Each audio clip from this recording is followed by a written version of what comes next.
shake my nerves and you rattle my brain. Too much of love drives a man insane. You broke my will, but what a thrill. Goodness gracious, great balls of fire. I let you love what I thought it was funny.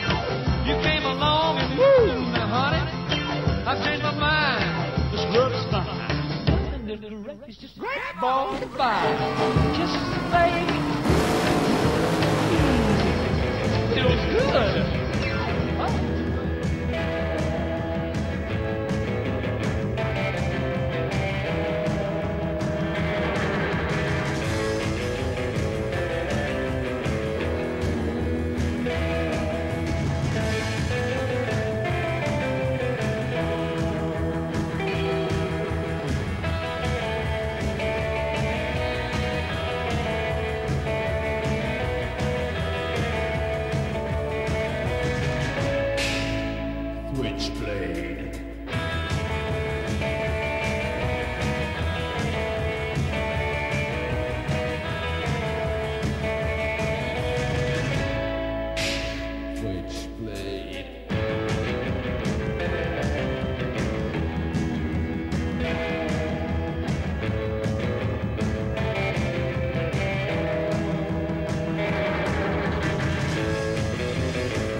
Saturday is the last Saturday of the month where most of the old cars, the old Yank tanks, go down to have a cruise around Chelsea.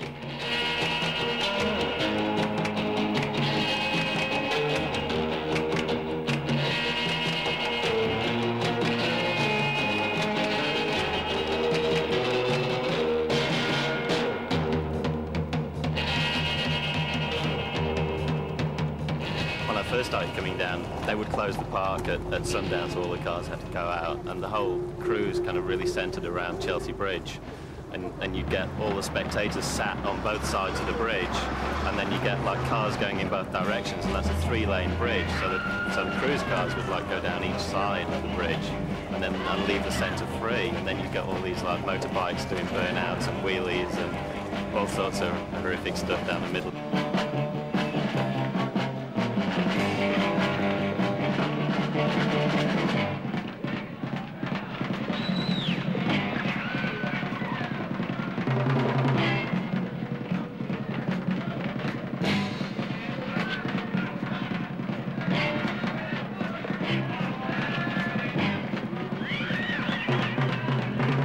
Far more cars coming down now than then, and much more classic cars.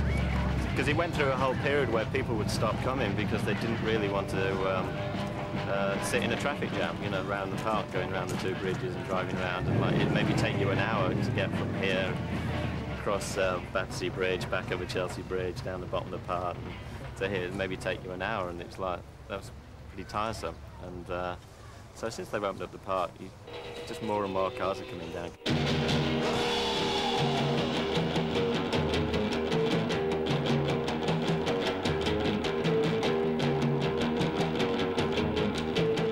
I've always wanted a Plymouth Superbird. You know, the one with like the aerofoil at the back and extended nose cone. The 57 Chevy convertible. Yeah, that's the car I really want. It's a T-roof Trans Am with a 1968 6.6 fully blown engine in. The late 60s pre-emission muscle shaped cars, like the Chargers, the Challengers, the Roadrunners, all that sort. My aim is to get a 1939 Buick Century, 2-door. the running boards and pop-up headlights. 57 Bel Air Chevy, red with a white roof. I've seen it up here tonight. I'm really jealous, gutted. A 1950 Mercury, it'd have to be chopped, just like the one that James Dean uses in Rebel Without a Cause. Oh, if I got all the money in the world, it'd be Chrysler Imperial, 58 Chrysler. That's the car that I want.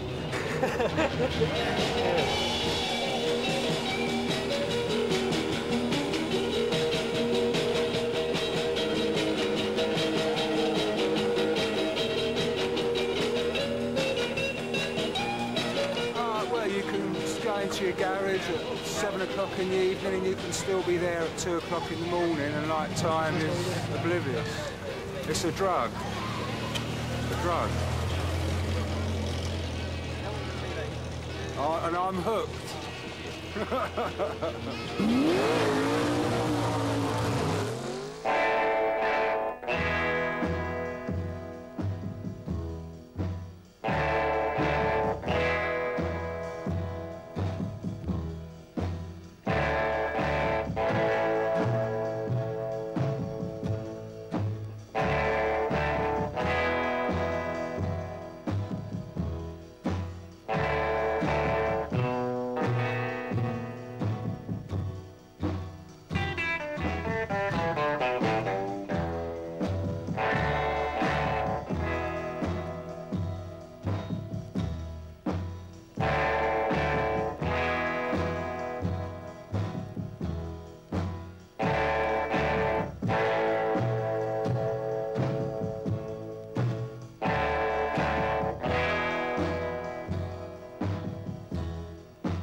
Absolutely beautiful.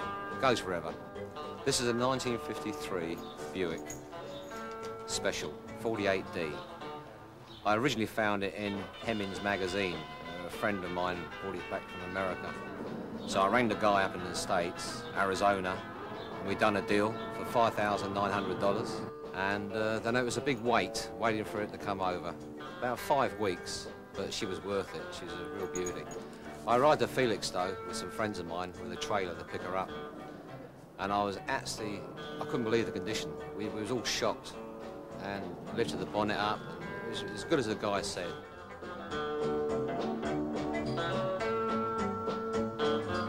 This 53 model is the 50th anniversary of Buicks. They originally made them in 1903, and this is the 50th anniversary one. The first 3 months of the Buicks were straight 8, like all the other Buicks. And after the January, February, March, April, they introduced the V8, which is a nice engine, but not as nice as the straight 8.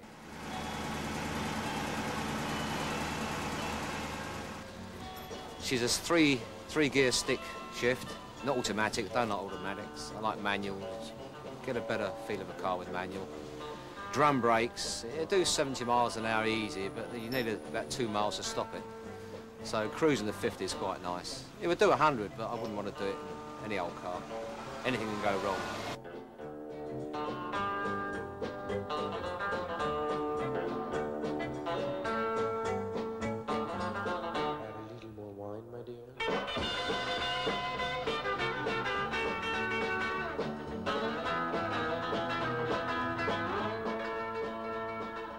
The condition is as I bought it.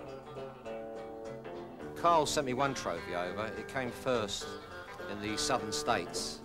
And the car that came second was the car that came second in all the 50 states. So this one, if it had been entered, there was a good chance it would have won the first prize on its class. There must have been about half a ton of chrome on this car. It was all re-chromed in the States and Arizona 6 years ago. And chroming in America is so much better than English chrome. As you can see by the condition, it's absolutely wonderful. It doesn't pit, it stays a long time. It will stay for 20 years like this now. The grille is what they nicknamed the $1 Million Smile. You can see why. It's a huge smile.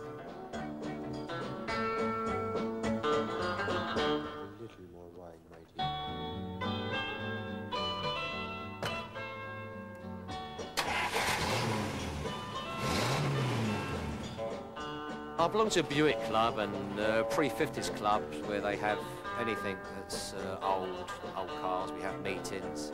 And most of we enjoy the clothes, 50s clothes. I have a jukebox as well, an old Wurlitzer, original, of course, with all the old records. It's great fun. We have some great parties.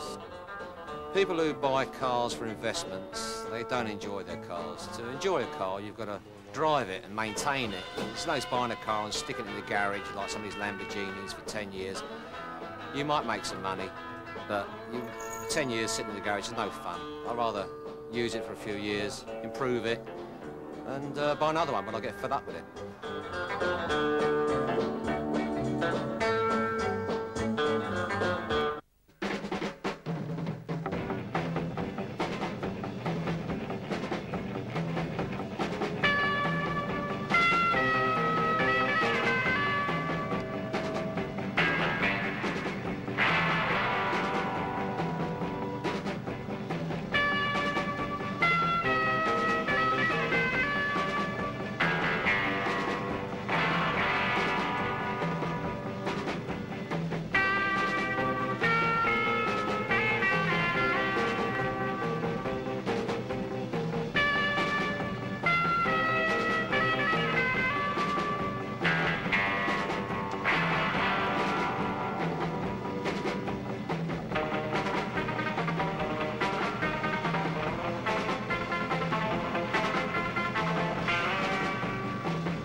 Right, it's a 1953 Oldsmobile 98 Holiday Coupe.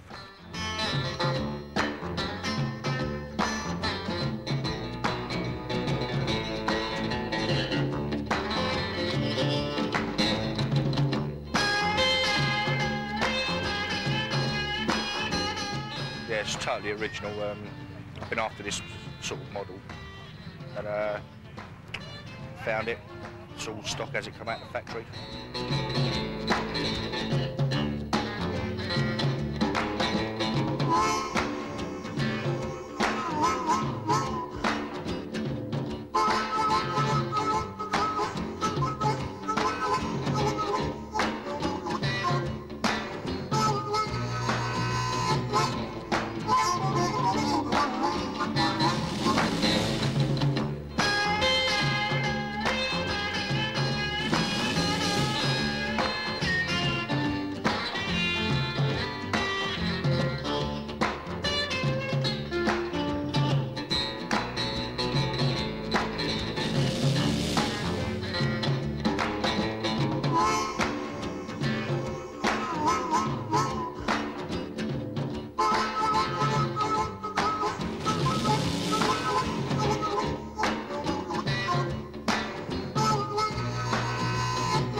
1968 440 RT Dodge Charger, about 7.2 litre, 375 horsepower, 4-speed manual gearbox. You had two options on the engines. You got the stock 440, which was about 350 horsepower, or in the RTs you had what they called the L spec, which they just put a hairy cam in, and they give about another 25 horsepower to get up to 375 horsepower. A hell of a lot of torque and a lot of brake horsepower as well. With the cam, it's a bit of a pain under 2,000 revs. The power don't come in until over 2,000, so you have to slip the clutch quite a bit. But it's on air shocks, twin pipe, makes a lovely sound. It's very, very solid on the road, anti-roll bars and all that, so it's nice.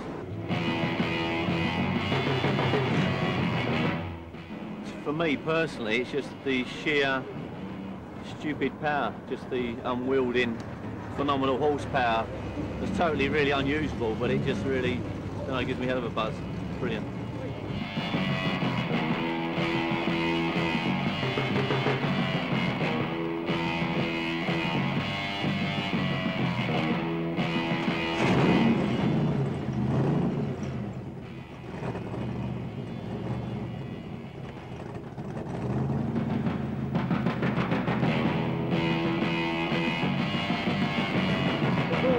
Really wanted one of these since I've started driving about 10 years ago. What really appeals to me is the shape of the body, so curvaceous, and it just drips power. I started off with a standard small block Chevy engine. But during the last winter, that's 1991's winter, I changed the engine for a bigger supercharger, which gave me a total output of 540 horsepower. The blower I used this time is a B&M Mega blower, which I imported from the States.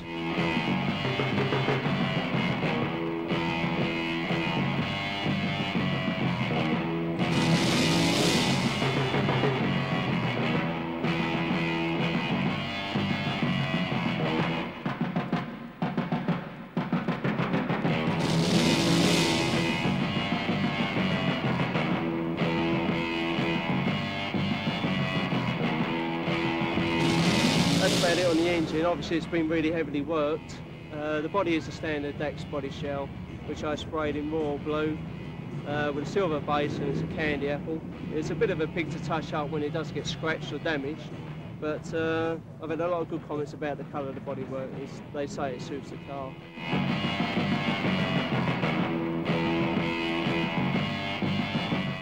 It's given me a lot of looks, which is the main reason why I built the car.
1955 Chevrolet Bel Air convertible, and it's the first year they had the wrap-round windscreen and the truck chassis, and this particular model has the original Continental kit.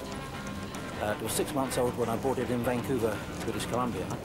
We used to go around to the various car lots and you see the various car dealers and showrooms there, and I just saw the particular car and I fell in love with it. And I was told, don't have a Chevy, don't have a convertible, don't have an automatic. Now, 35 years later, it's become my pride and joy and part of the family. Back in 1959, we decided we had to come back to England. My wife was expecting my daughter at that time, and we made a straight across trip from Vancouver to New York, and we booked up on the QE2, and we brought the car back with us to Southampton, and we had the registration YOW 313, YOW 313, and 3 and 13 have always been a very lucky number, and so is the car.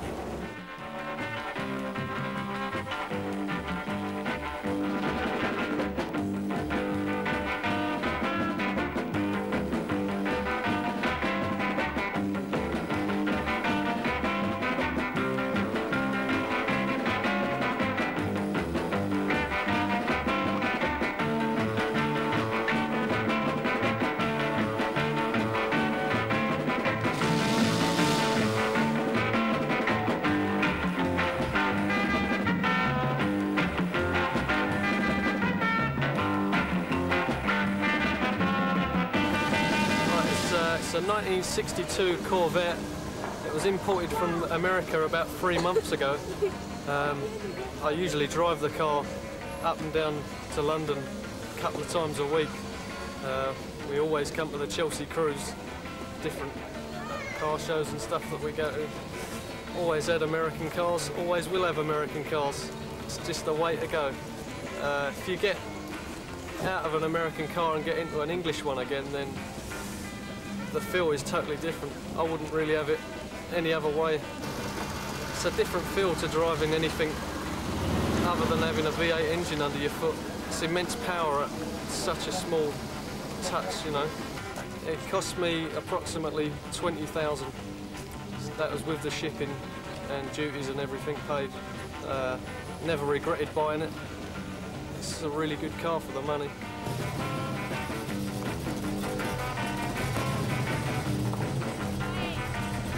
It's definitely got sex appeal. Look at me sweet piece here.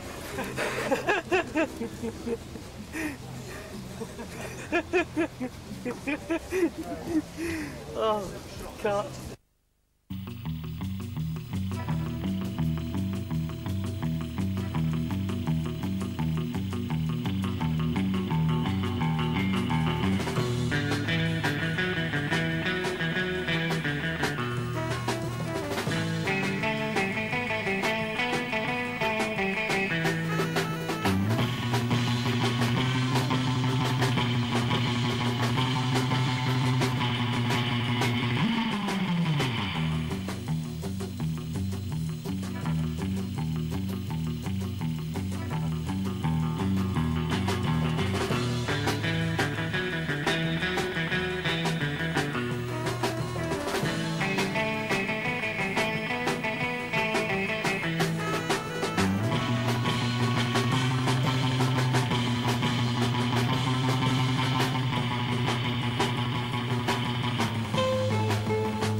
1963 Consul Capri GT.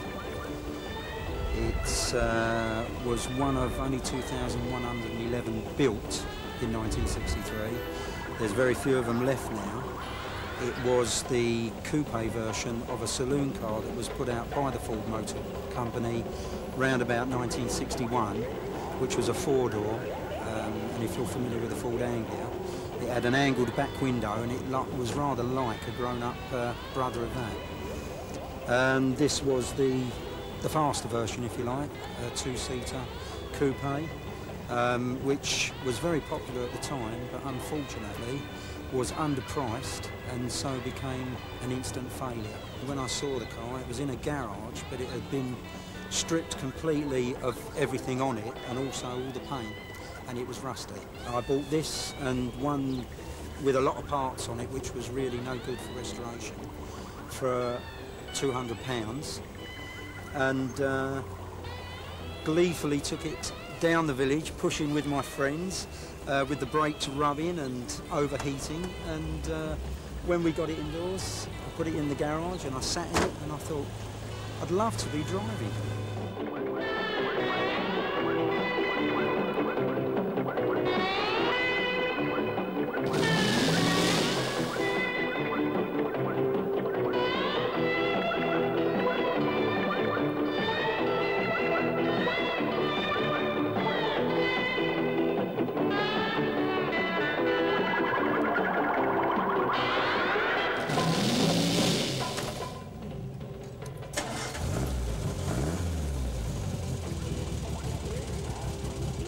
The standard engine is a 1500 GT engine. This one's got a stage 2 head, which makes it a little bit faster on acceleration.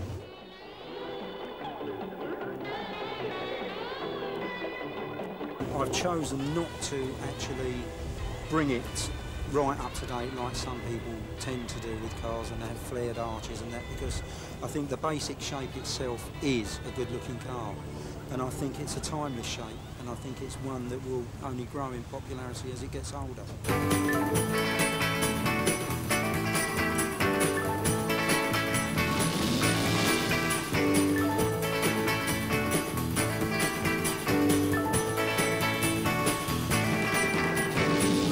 The car is a 1938 Chevrolet Business Coupe.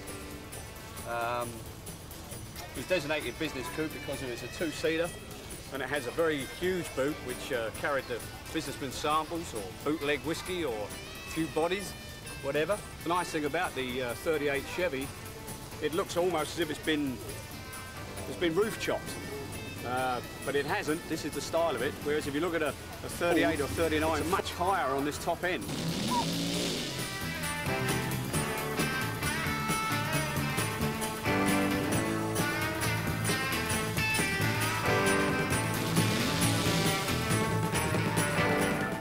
Has a 400 cubic inch Pontiac engine with a 650 poly carburetor on it. It's the largest of the small blocks. After 400 you then get onto the big blocks, which is the 427s and the 454s, which are classed as the rack motors. This is classed as the mouse motor. The car originally came with a 6-cylinder engine. The gearbox is a General Motors Turbo Turbine 400, which is the same gearbox as used in Rolls-Royces. So as you can see, Chevrolets only produce the best. It's just basically been rebuilt. Nothing fancy, no blowers, what else have you? To put a blow on it would mean you'd have to cut a hole in the bonnet, which then ruins the line of the car. It's been lowered on the front, as you can probably see by the bumper. It's been lowered about 6 inches from the normal running height. The front end is about a 70 Camaro, which is disc brakes.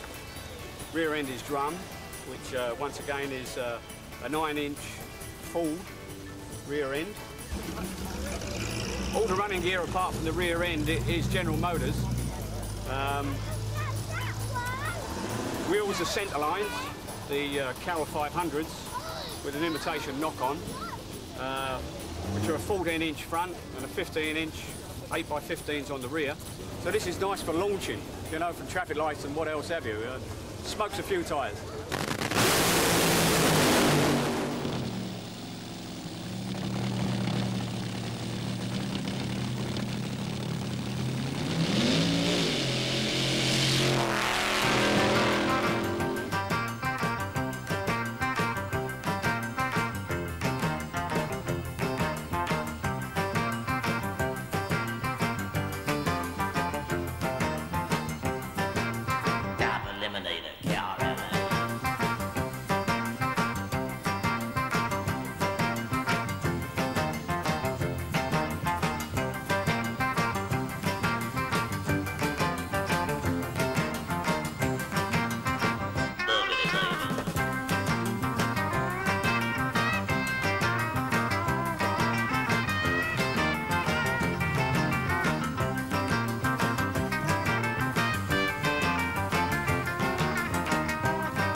gal in every eastern town from Boston to St. Louis. There's some that I don't even know, but I'm looking forward to, 'cause I like my women everywhere I go. So roll on big wheels, don't you roll so slow.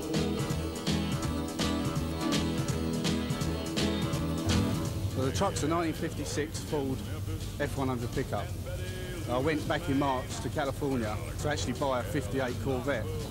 Saw this at a local meet on a Saturday night and just fell in love with it. To start with, the engine is out of a 1970 Mustang. It's a 302 4.9 litre running through a C6 gearbox to a Ford 9-inch rear end with a nodular housing and 3.9 gears.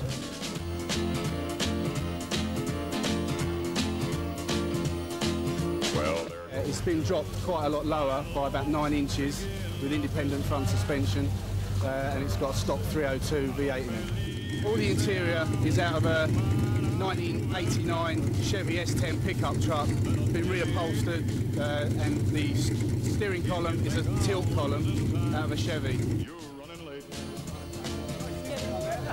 were the dirty weekends away, straight in the back of the bed. Baby, waiting back home for me. This winter, the truck's going to have a lot more work done to it. We're going to put a 355 Chevy full race engine in it, just about streetable, so we can still come up to the cruise on a Saturday night. Stealing, wheeling, dealing, a truck driving son of a gun.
I'm Ken. That's and I'm Pete. Pete. Yeah.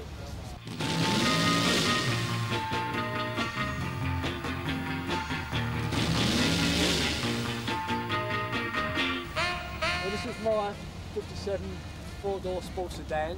I've had it about 18 months now, and well, I just use it for cruising, and that's it really. It's more or less original except for the wheels, which are custom wheels, but otherwise it's more or less as it was made from the factory. It's a genuine colour that came out of the factory, and that's about it really. It goes lovely, 2-speed power drive, automatic, lovely.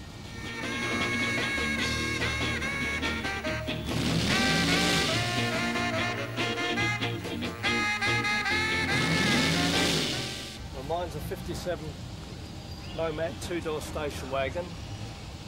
Pretty rare, there's only about 6 in England. It's got a late engine in it, 1964 327, backed up with a 4-speed M21 gearbox. Fenton ramrod wheels put on it, polished. There was only 6,500 made in 1957, so they're quite a collector's car. Mine's modified, yeah, it's got a later V8 been put in it, 327. Slightly. Yeah, it's got four power barrel. pack heads on it and 4-barrel Holly, chrome rocker covers and polished inlet manifold and headers, dual exhaust all the way through. Well, we've been coming up to Chelsea Cruise since about 1975, since it began near enough. Regular every month, winter and summer, with the cars. I know it's just one of the things you get in the habit of doing and have a good night out.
Switchblade.